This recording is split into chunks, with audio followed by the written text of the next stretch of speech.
Man here. Y'all know how I get down. We talking boxing, man. So word on the curb is that Neeraj Goyat, the upcoming opponent for Amir Khan, they were scheduled to be fighting on July 12th, and that this fight was going to be happening in Saudi Arabia, part of Saudi Arabia's new modernization economy based on more than just oil money. So they were instituting a modernization program of trying to up their economy through sports. And one of the biggest events that they were looking to put on was this Amir Khan versus Neeraj Goyat fight. Goyat is, for those who don't know, a big time fighter up in India. He basically is responsible for putting Indian boxing on the map, and he was their premier guy. And he was going to go up to face Amir Khan, and Amir Khan, who represents Pakistan. Well, these two countries got their differences. A fighting event of this magnitude would have possibly brought these two countries together a bit closer, healing the relations between these two companies through sports. But that was the intention. Not to mention Amir Khan was getting a very fat check for this fight. Well, anyway, Neeraj Goyat is injured. He got injured upon coming home from training camp. And it seems as if that, unfortunately, he was involved in a car accident, and they're saying he suffered injuries to his arms, his hands, his ankles, his legs, his toes, his eyeballs, everything. He's basically bent all up, and he's not going to be able to make this fight. So as a last-minute replacement stand-in, they are going to find Billy Dibbs, 33-year-old Billy Dibbs. Brought him out of obscurity, if you will. You know what I mean? Billy Dibbs was enjoying boxing retirement. We have not seen Billy Dibbs in a minute. His last big profile fight was against Tevin Farmer, in which he was fighting for their IBF vacant title down at 130 pounds. And unfortunately, he lost, and we really haven't heard from Billy Dibb ever since.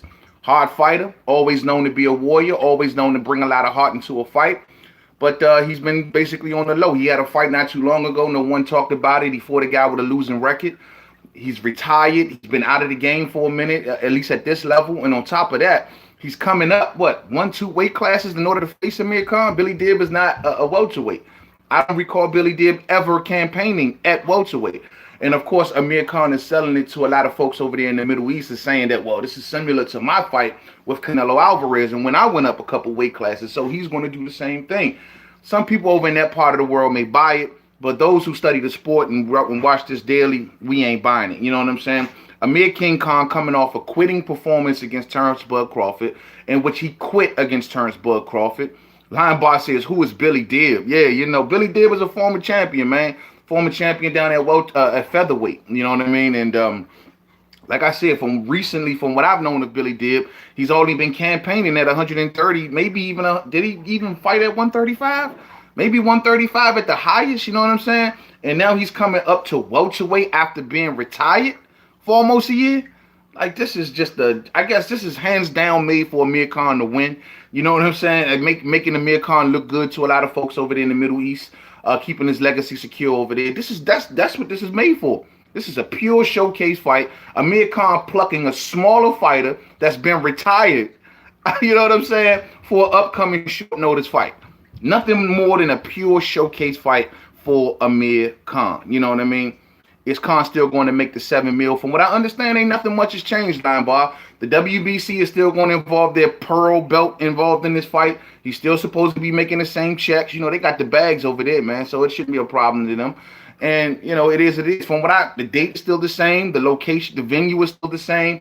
Everything still is to be still the same, except for the fact that they're replacing Goyat with Billy Dibbs. You know what I'm saying? So it is what it is, man. Stupid, man. This is also... I know I may be, given that Amir Khan is coming off a loss, I get it. But, I hate to hop back on this drum, but this goes back to the Kell Brook situation. Like, here's another opportunity for Amir Khan to once again face Kell Brook. Kell Brook sitting back, no opponent. Regardless of what we think of Kell Brook today, it's still a big fight over in the UK. The fight can be made right now, right today. You know what I mean? Let Kell Brook step in and fight for the pearl belt at welterweight. And that's another thing about this particular fight, fans. For the Billy Dibb fight, there is no contracted weight yet. Looking at the news that's out, they're saying that they don't know what weight class this may even be taking place at. More than likely at a catch weight. So that just makes this fight a farce all around the board. Any validity that this fight had as far as bringing the two nations together, I understand. But to face Billy Dibb, why? Why? It's just a pure showcase fight at this point in time. I mean, Face Kell Brook. I don't know if Kell Brook would take it on short notice, but if you want a big fight for Saudi Arabia, right? A fight that really puts Saudi Arabia boxing or Indian boxing or whatever you're trying to do over there. If you really want to put a fight, if you really want to put them on the map as far as being known for the sport of boxing, why not give them the Brook versus Khan fight? I get it, it's short notice. Maybe they could push the date down some, whatever the case may be. But that would be a huge fight for Saudi Arabia. That would be huge. It may not have the luster it once had at once upon a time, but it's much bigger than Billy Dibbs. Now, the Goyat fight, I will admit, would have been bigger because Goyat is from that area, and he's well known, from that country. But Billy Dibb isn't. He's an Australian. He's from Australia. They don't really know who Billy Dibb is. So why not give Saudi Arabia a fight that the world will be possibly paying attention to? You feel me, Linebar? Do you think Eddie Hearn knew this was a big farce from the get-go? This would explain why he wanted no part in it. Anytime Amir Khan deals with the government of Saudi Arabia, there's always a lot of hesitation in it. Because remember when he tried to make the fight with Manny Pacquiao and he tried to do it over in Saudi Arabia, and Bob Arum was hesitant. Bob Arum was like, hold up, we don't got no assurances from the government. We got no assurances from the king. We don't know if the money's going to be there or not. We don't know. It's like every time Khan goes over to deal with the Saudi Arabians, man, it becomes janky as hell. You know what I'm saying? And I don't know. Maybe that's what Eddie Hearn's hesitation was about, because he realizes that Khan is being promised a lot of money in this fight.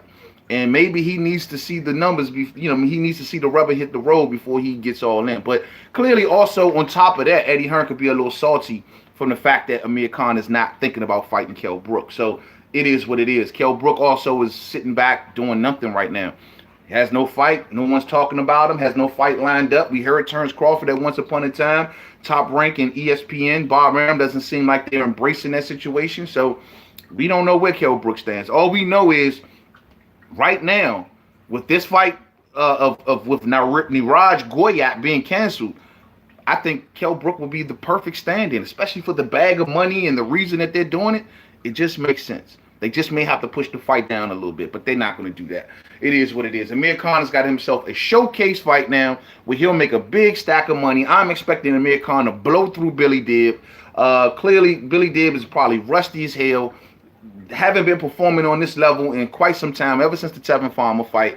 Haven't been at this speed in a while. He's been retired. He's probably been sitting back eating Cheerios and eating Fruity Pebbles and shit, chilling, sitting on his ass. And now Amir Khan finds him out of the blue. He's going to put him on this big stage in the Middle East, beat the crap out of him, make himself look good, and take home a bag of money in the process. So that's the new update. That's one thing I've always given Amir Khan, man. Great businessman, Joe. Always had a good business acumen. Always knew how to make proper moves for himself in his career throughout the sport of boxing, whether we like it or not. That's just Amir Khan, and that's how he get down.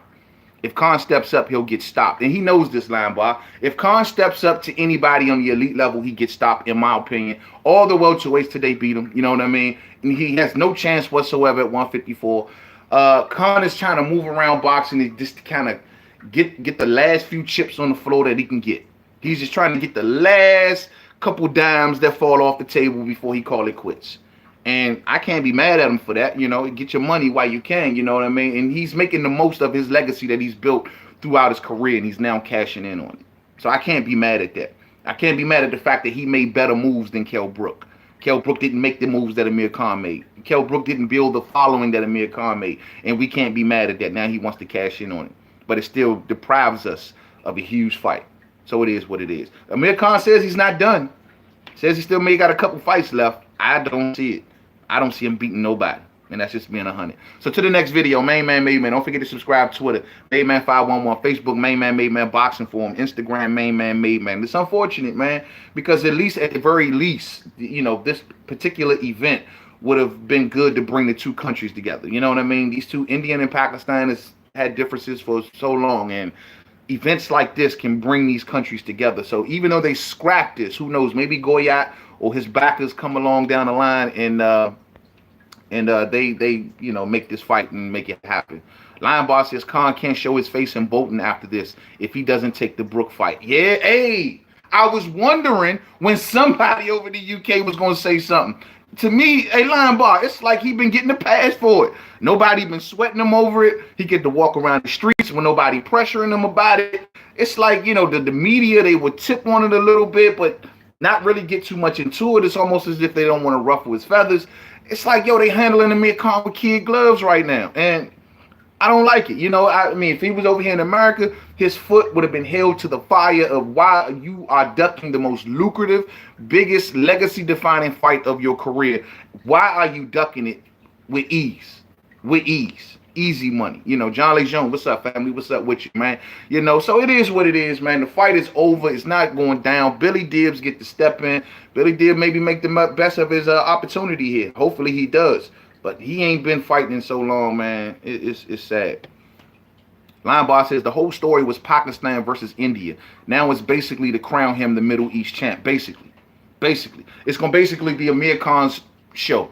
It's the Amir Khan show now. It's Amir Khan's world, and everybody over there is just living in it. Khan gets to make all of the money, gets all of this recognition, legacy. Everyone's going to be cheering for Khan, and he still ain't for Kell Brook. Instead, he's going to be fighting Billy Dibbs. Shit is sad. And at first I was going to be checking for this. Now, probably not. When it happens, it happens. Maybe I'll do a post-fight. Maybe I won't. I was really checking for this at one point in time because I did like the meaning of bringing in two countries together. But now I have no reason to check for this fight. None whatsoever. Amir Khan, do whatever it is that you do. To the next video. Don't forget to subscribe. Hit that thumbs up for me on the way out if you didn't hit it on the way in. Much love. Up for me on the way out if you didn't hit it on the way in. Much love. John Lejeune says he is one of the highest paid boxers. Yeah. Smart businessman. But when it comes to finishing his legacy, he's going to be 65 years old asking himself, what if? What if I would have fought Kell Brook? How would that have played out if he don't make it happen?